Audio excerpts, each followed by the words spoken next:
पंजाब के एक छोटे से गांव नूरपुर में, जहां चांदनी रातें दिल की धड़कनों को जगाती हैं, दो पड़ोसियों की जिंदगी एक ऐसी रात बदल गई जो ना भूलने वाली। शफीक, मोहल्ले का नाई, अपनी हसीन बीवी रुबीना के साथ रहता था, जिसकी मुस्कुराहट रानियों को भी शर्मा देती थी।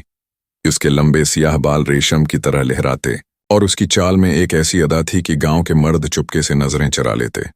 दूसरी तरफ कामरान लकड़हारा, जिसकी बीवी महरीन की खूबसूरती चांदनी रातों से मुकाबला करती थी।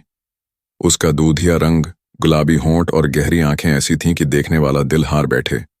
दोनों मर्द मेहनती थे, मगर उनके दिल में एक शैतानी चाल ने जन्म लिया। क्यों ना एक रात के लिए बीवियां बदल ली जाएं। एक रात जब चांद आसमान पर झांक रहा था, शफीक और कामरान ने शराब के जाम हाथ में थामे ये प्लान बनाया। बस एक रात, कोई नहीं जानेगा, शफीक ने शरारती मुस्कुराहट के साथ कहा। कामरान ने हचकचाते हुए सिर हिलाया, मगर उसके दिल में महरीन की खामोशी और रोबीना की उदाओं का ख्याल एक आग सी भड़का रहा था।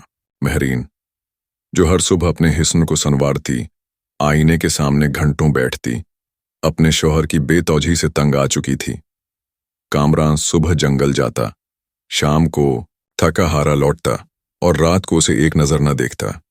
एक रात जब हवा में ठंडक और दिल में गर्मी थी, महरीन ने लाल जोड़ा पहना, बालों में चमकती हुई कली लगाई और चुपके से घर से निकल गई। उसकी चादर हवा में लहरा रही थी और हर कदम के साथ उसका दिल धड़क रहा था। गली के मोड़ पर वो जमींदार के बेटे फराज से टकराई।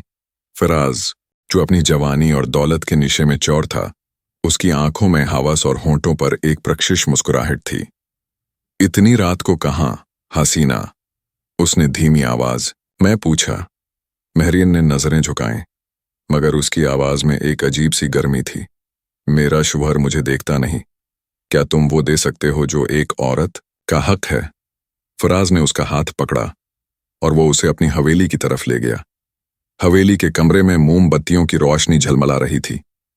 महरीन की चादर जमीन पर गिरी और फराज ने उसे अपनी बाहों में ले लिया। उनकी सांसें एक दूसरे से टकराएं और वो रात एक ऐसी आग में डूब गई जो शर्म व हया को भस्म कर गई। महरीन के दिल की प्यास शायद बुझी, मगर एक नई आग उसके अंदर सुलग उठी। इधर कामरान अपनी बीवी की बेवफाई से बेखबर था। एक दिन जंगल में उसे एक जख्मी बुजुर्ग मिला, जिसे वो गांव लाया और अपनी झोंपड़ी में पनाह दी। इस बुजुर्ग की आंखें राजों से भरी थीं। एक रात जब महरीन चुपके से फराज से मिलने निकली, बुजुर्ग ने उसे देख लिया। सुबह इसने कामरान को खबरदार किया, आज रात सोना नहीं, बस देखना। कामरान ने इस रात सोने का बहाना किया। महरीन, जो एक सुनहरी जोड़े में मलबूस थी, अपने बालों में फूल सजाए दबे पांव घर से निकली। कामरान ने उसे पकड़ लिया। कहाँ जा रही हो? उसकी आवाज में गुस्सा और दर्द था। महरीन सकते में आ गई। गुस्से में कामरान ने उसे नीम के दरख्त से बांध दिया। महरीन चीखी, मगर उसकी आवाज रात के सन्नाटे में गुम हो गई।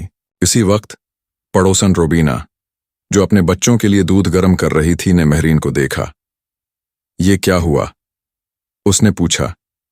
महरीन ने झूठ बोला कि बुजुर्ग ने उस पर इल्जाम लगाया और कामरान ने उसे सजा दी। रुबीना, मेरी जगह ले लो, मैं अपने बाबा के पास जाकर सच बताऊंगी। रुबीना, जो महरीन को बहन समझती थी, राजी हो गई और खुद को रस्सी से बांध लिया।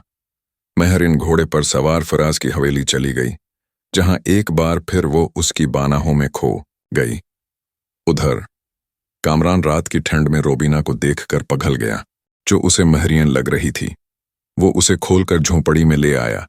चांदनी खिड़की से झांक रही थी जब कामरान ने उसका हाथ थामा। महरीन, मैंने तुम्हें नजरअंदाज किया, मगर अब नहीं, आज से हर रात तुम्हारी है। रुबीना चुप रही।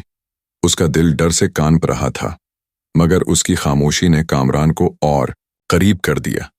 वो एक दूसरे के करीब आए और रात एक ऐसी गलत फहमी में डूब गई जो दोनों की जिंदगी बदल देगी। सुबह जब रशीद शफीक को रुबीना की गैर मौजूदगी का पता चला, वो पांव के निशानात के पीछे कामरान के घर पहुंचा। वहां रुबीना को देखकर उसका गुस्सा आसमान पर जा पहुंचा। मोहल्ले वालों ने दोनों को काजी के सामने पेश किया। रशीद ने जिना का इल्जाम लगाया, मगर कामरान ने कहा, मैंने उसे अपनी बीवी समझा। ये एक गलत फहमी थी। काजी ने सजा सुनाई, मगर कामरान ने एक शर्त रखी, पहला पत्थर वही मारे जो कभी गुनाह से पाक रहा हो। ये सुनकर अदालत सुनाटे। मैं डूब गई। सबकी नजरें झुक गईं और काजी ने कामरान को बरी कर दिया। मगर फिराज, जिसने महरीन के साथ गुनाह किया, उसे संसार की सजा दी गई। गांव के चौराहे पर उसकी जिंदगी खत्म हो गई। कामरान ने महरीन को तलाक दे दी और गांव में एक सबक छोड़ गया। अंधेरा सिर्फ रात का नहीं होता। अगर दिल में रोशनी ना हो तो दिन में भी रास्ता गम हो जाता है। रोबीना अपने शौहर के पास लौट गई, मगर उसकी खामोशी अब एक राज बन चुकी थी।